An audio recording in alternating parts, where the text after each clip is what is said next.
সর্বশেষ যে লোকটা জান্নাতে যাবে তাকে আল্লাহ তাআলা জাহান্নামের আগুনে পোড়াতে পোড়াতে ছাই বানিয়ে ফেলবে।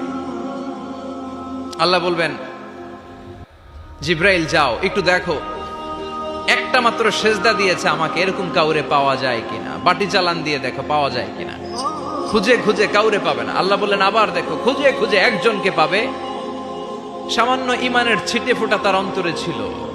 আল্লাহ বলবেন, যেহেতু ছিটে ফোঁটা আছে, অনেক মায়ের খাইছে, ওকে বের করে জাহান্নাম থেকে বের করে একটা নির্ধারিত দূরত্বে রেখে দাও। রেখে দেয়া হবে, কিন্তু জাহান্নামের আগুনের লেলিহান শিখাতে তার গা ঝলসে যাবে। সে আল্লাহর ডেকে বলবে, মাবুদ তোমার কাছে আমি কিছু চাই না,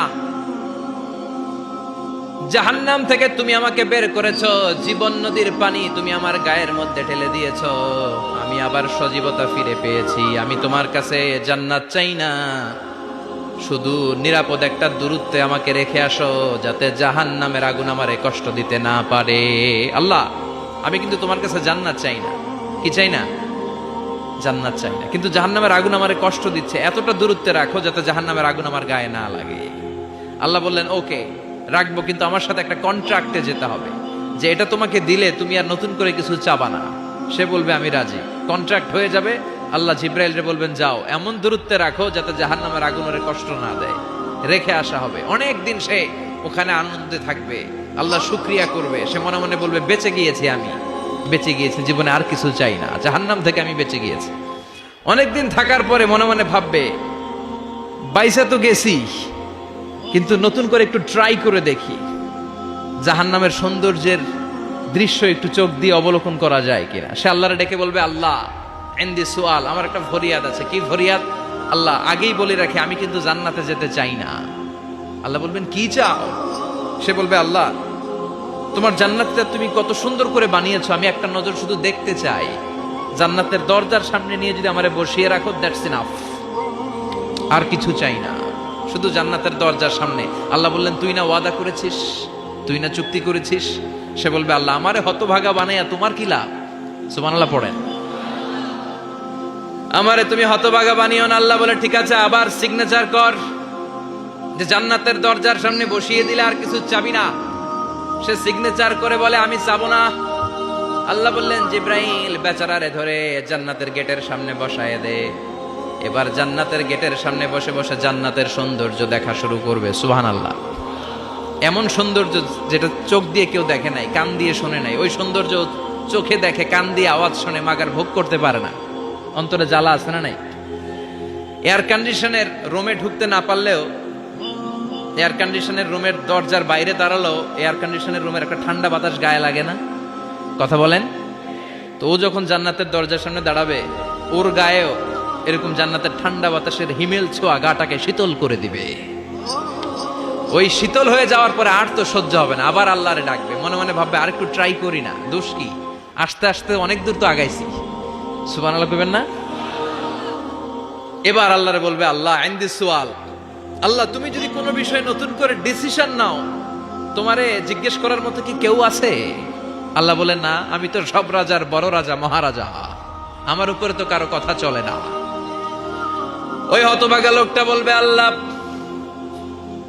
এত সুন্দর জান্নাত তুমি বানালাম, চোখ দিয়ে সৌন্দর্য দেখি, কান দিয়ে আওয়াজগুলো শুনি, হুর আর গেলমান হেঁটে বেড়ায়, এত সুন্দর জান্নাত চোখ দিয়ে দেখি, ঢুকতে পারি না, আমারে কষ্ট দিয়ে তোমার কি লাভ?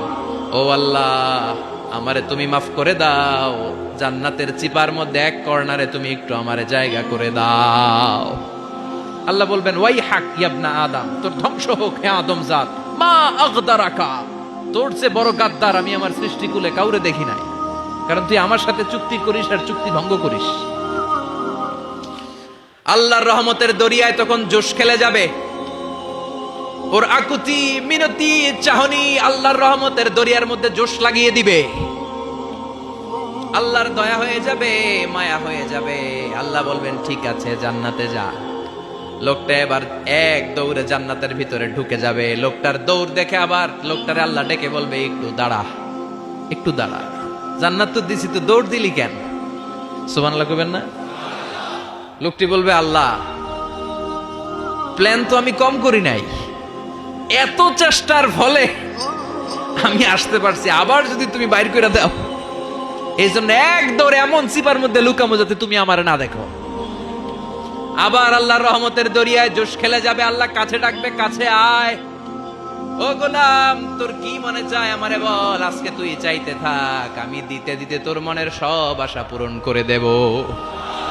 লোকটা খুশি হয়ে বলবে, আল্লাহ আমারে এটা দাও, বাড়ি দাও, গাড়ি দাও, নারী দাও, এটা দাও, ওটা দাও, একের পর এক চাইতে থাকবে, আল্লাহ সব তারে দিতে থাকবে। চাইতে চাইতে লোকটার সব চাওয়া যখন শেষ, সে বলবে, আল্লাহ আর আমার চাওয়ার কিছু নাই। আল্লাহ বলেন, নো, এত তাড়াতাড়ি যে তুমি খেলা শেষ করতে পারবা না মনু, আমার সাথে তোমার এই খেলা আরো লম্বা সময় চলতে হবে, তোমার অনেক কিছু চাইতে হবে। তুই আজকে চাইতে চাইতে তোর সব চাও আমার কাছে বলবি, আর আমি দিতে দিতে তোর জীবন ধন্য করে দেব।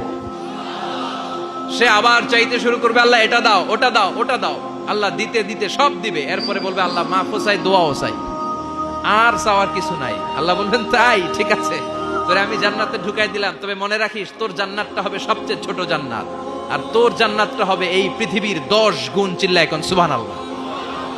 বুখারীর বর্ণনা, আখিরু মান দাখালাল জান্নাহ, যে লোকটা সর্বশেষ অনেক মাইর খাইয়া রিমান্ডে থাকার পরে জান্নাতে ঢুকবে, তার জান্নাতটা যদি পৃথিবীর 10 গুণ হয়, তাহলে আমাদের সবাইরে ফেরদাউসে ঢুকাতে আল্লাহর কোনো সমস্যা আছে? চিল্লায় বলেন, সমস্যা আছে? এজন্য আমরা আল্লাহর কাছে কোন জান্নাত চাই? কথা বলেন। রব্বুল আলামিন বলেন, ওয়াসিকাল্লাযীনা ইত্তাকাউ রাব্বাহুম ইলাল জান্নাতি যুমারা হাত্তা ইযা জাউহা ওয়া ফুতিহাত আবওয়াবুহা ওয়া ক্বালা লাহুম খাযানাতুহা সালামুন আলাইকুম তিবতুম ফাদখুলুহা খালিদিন। সুবহানাল্লাহ পড়েন।